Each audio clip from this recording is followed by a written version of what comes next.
Bonjour et Shavuot Tov, Rav, comment ça va? Hashem. Que des bonnes nouvelles. Ezrat Hashem. Alors c'est quelle paracha cette semaine? On sort d'Égypte, c'est bien, non? On sort d'Égypte, c'est bien, il fait chaud, on est bien. Cette semaine, Parashat Béchalach. Béchalar, ça veut dire... Vayi Béchalach Paro et Ta'am. Donc, le peuple... Le pharaon, il a renvoyé le peuple juif. Il lui a dit « casse-toi ». Ah, qu'est-ce qu'il lui a dit?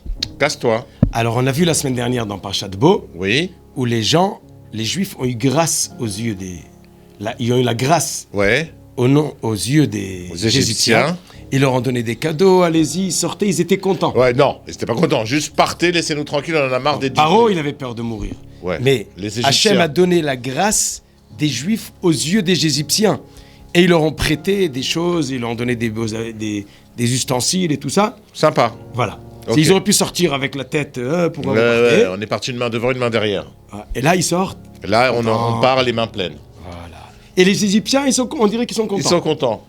Tout le monde Ok. est content, c'est beau. C'est un un drogage collectif, quoi. Donc les Juifs sont contents. On est d'accord ou pas? C'est un drogage collectif. Mais c'est ça notre problème. C'est-à-dire qu'il a déjà envoyé des vapeurs de trucs là, tout le peuple égyptien. Ouais, vas-y, prends tout ce que tu veux. Cool, mec, c'est bon. Mais Ouais. les Juifs aussi, je suis content, je m'en vais, j'ai travaillé, ça y est, je vais délivrer. Ouais, mais eux, il y a de quoi. Qu'est-ce qui se passe cette semaine? Alors, qu'est-ce qui se passe? Paro, Hachem, il a changé le cœur des Égyptiens. Ils se sont dit, mais on est fous, on a envoyé des serviteurs gratuits. Ouais, ils leur ont enlevé la drogue, quoi. Voilà. Et qu'est-ce qu'ils ont fait? Ils ont couru après. Oh, revenez. Revenez. Donc, en quelques jours, Ils ont les tourné. Égyptiens, ils regrettent. Mais ce qui est bizarre dans la paracha, c'est que les Juifs regrettent. Les Juifs, ils disent à Moshe, quoi? Est-ce qu'il manque des tombeaux en Égypte pour nous prendre dans le désert, pour nous tuer? Qu'est-ce que tu as fait que tu nous sors d'Égypte? Ah, écoute, cette histoire, c'est aujourd'hui, quoi. Il y a certains juifs, ils font l'Aliyah de France et ils arrivent ici et la première chose qu'ils disent, c'est « Oh là là, qu'est-ce qu'on a fait de venir? On était bien à Paris avec les Champs-Élysées, la Tour Eiffel, la Riviera, la Côte d'Azur, Deauville. » Tu vois, il y en a aussi qui ont cet esprit. Même s'ils ils étaient à Paris dans le froid, le brd, l'angoisse, le gris toute la journée. Tu comprends? Mais c'est pire que ce que tu dis. C'est pire encore. Parce que les Juifs, ils disent, Ils mais étaient Moshe, esclaves. on t'a dit, arrête de faire des histoires. Ils disent, mais on t'a dit, Halozea davar asher dibanu alecha b'Mitzrayim. Mais c'est ça la chose qu'on t'a dit quand on était en Égypte. Chadal mimenu, laisse tomber Paro, vena avdo et Mitzrayim, on travaille en Égypte, on préfère travailler l'Égypte que mourir dans le désert. Mais tu te rends compte un peu, imagine une seconde que t'es Moshe. T'étais le fils de Pharaon presque, d'accord, le demi-fils de Pharaon. Tu étais installé, tu étais le roi du monde au palais de Pharaon, tu avais tout ce que tu veux. Tu avais la PlayStation 4, le Wi-Fi, toutes les chaînes de télévision, tu étais au top. À manger, tu faisais comme ça, tu avais 10 serviteurs. Le mec, il se met en danger, il se part, il va, il se bat pour le peuple. Et le peuple lui dit « Oh, tu es malade ou quoi? Laisse-nous tranquille. » Mais t'imagines la force de Moshe de continuer? Mais c'est extraordinaire. Moshe, on t'aime. Voilà. Oui, mais nous, Moshe, c'est bien. Mais les Juifs dans l'histoire, qu'est-ce que tu en penses? Ça va, les Juifs, on nous connaît, quoi. Toujours, on n'est jamais content, quoi. Toujours, on est le peuple à la nuque raide, quoi. Mais viens, on va essayer de réfléchir. Qu'est-ce qui se passe chez les Juifs? Est-ce que tu penses que dans tes décisions, ou mes décisions, ou les décisions de chacun, un type il se dit, je vends ma maison, je vends pas ma maison. Je vais travailler là-bas, je vais pas travailler là-bas. Ouais, mais ça, c'est le proverbe. Je me marie pas. Le type, il est complètement, comme tu dis, drogué de sa décision. Une semaine après, oh là là, j'aurais dû faire le contraire. C'est comme ça, c'est la vie. Ah non, mais on est si faible que ça. Ah, on est un peu tordu, quoi. Regarde, c'est la vie, quoi. On dit un tu l'as, vaut mieux que deux tu l'auras. Vaut mieux peut-être être. Ils se disent, vaut mieux être esclave en Égypte que mourir dans le désert. Alors comment on peut compter sur soi-même? Alors non, c'est pas Comment ça. on peut se prendre au sérieux si on voit des gens si sérieux, tellement de gens qui souffraient tellement, et en quelques minutes ils disent le contraire. Dis-moi, on peut leur On peut donner. dire On peut les juger Kabzerhout, le peuple juif en Égypte. Ils ont souffert de l'esclavage pendant combien d'années? 210 ans. 210 ans. 86 ans. Ils se sont fait tuer leurs enfants. Il y a 30 ans avant ou 50 ans avant, tous les garçons étaient tués. Et ils ont perdu un peu la Emouna. C'est dur. Ils ont vu les Nissim. Ok, mais sont sortis ils ont d'Égypte. vécu 200 ans dans l'esclavage. Ils ont le droit de- Dieu, il a ouvert les portes. 10 plaies, ils ont vu les Égyptiens, tout. Tu peux pas les juger. Regarde les gens après la Shoah. Ils sont sortis de la Shoah, les gens. Mais ils sont pas sortis de la Shoah, ils sont sortis avec le bonheur, avec de la richesse, 90 chameaux pleins d'or et d'argent. Tu te rends compte? C'est comme Aladdin, ça.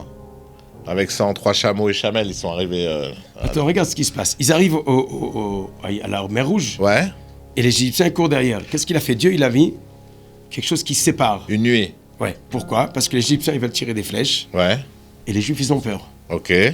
Bah, j'aurais peur à leur place aussi, oui. Ouais. D'après ce qu'on voit maintenant, que les deux, ils ont regretté, Hmm. peut-être qu'on va dire une nouvelle explication. Bah, C'est- peut-être c'est- quand ils sont arrivés à la mer Rouge, ils n'ont pas vu qu'il y avait Eilat de l'autre côté. Ils auraient vu Eilat, les hôtels, la plage, les coraux, les dauphins. Peut-être qu'ils auraient dit oh, ok, on y va, tu vois. Alors que c'était trop loin, ils ne voyaient pas Eilat. Oui, mais même avant Eilat. Alors avant Eilat, En sortant d'Égypte, Dieu il a dit, je vais pas les faire passer par Pelishtim, par Gaza et tout là-bas la côte. ouais, c'est chaud là-bas. Même que c'est le chemin le plus court. Ouais, Pourquoi? De peur qu'ils regrettent.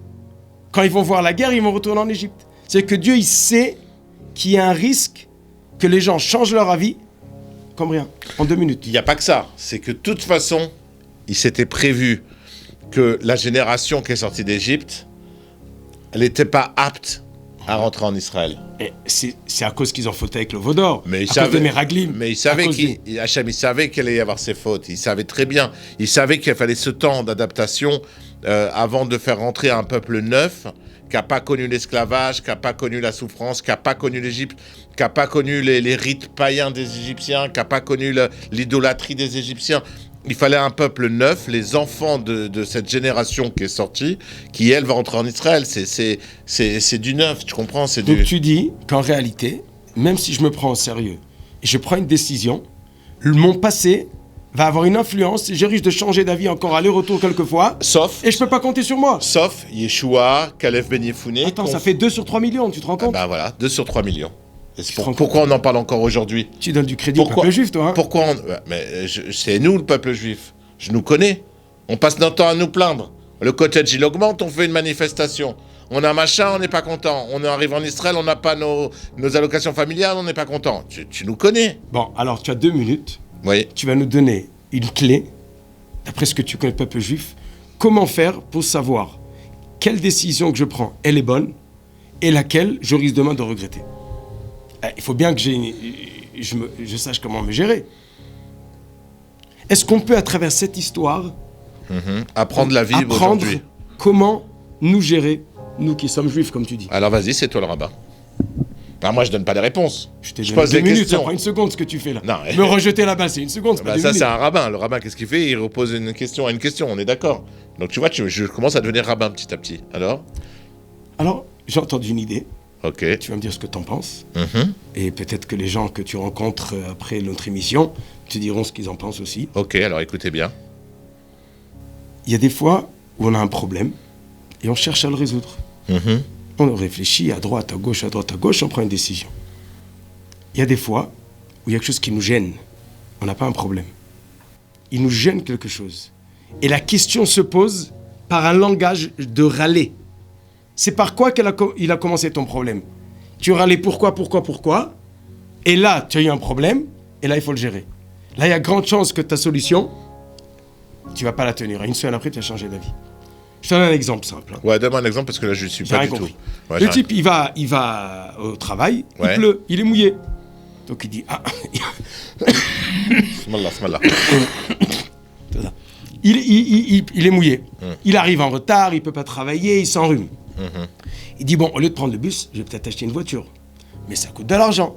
C'est bien, c'est pas bien, il se met à réfléchir. S'il décide que ça vaut la peine, peut-être qu'il a raison. Mais imagine quelqu'un, il sort de chez lui, il voit, ah, le voisin, il a acheté un nouveau 4x4. Oh là là, pourquoi lui et pas moi? Après 3 semaines, il se dit, tu sais quoi? Ben, je vais aller voir le magasin, peut-être qu'il y a une voiture à acheter.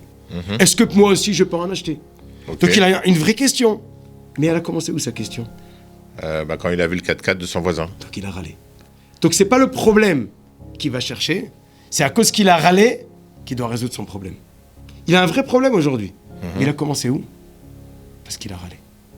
Il faut bien retrouver la racine de nos problèmes. Ça veut dire quoi? Que le râlage en lui-même crée les problèmes? Exactement. Donc, il faut être heureux de ce qu'on a.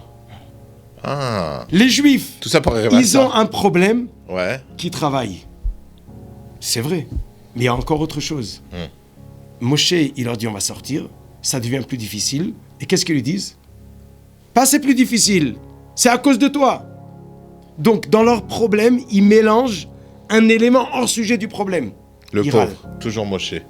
Qu'est-ce qu'il a pris? Quand ce qui nous fait avancer ou ce qui nous préoccupe, c'est râler, là il y a grande chance que même si on trouve une super solution, le lendemain on va changer d'avis. On ne sera pas content. Donc ça suffit pas de changer la génération. Ça peut être dans la même génération, et des fois même dans la nouvelle génération. C'est si on s'habitue à râler, on aura toujours des nouveaux problèmes, et on aura des vraies questions. Alors, Mais on ne pourra jamais trouver une vraie réponse, parce que la réponse, c'est la question de base. alors, tu veux dire devant nous, aux Juifs, d'arrêter de rien. râler?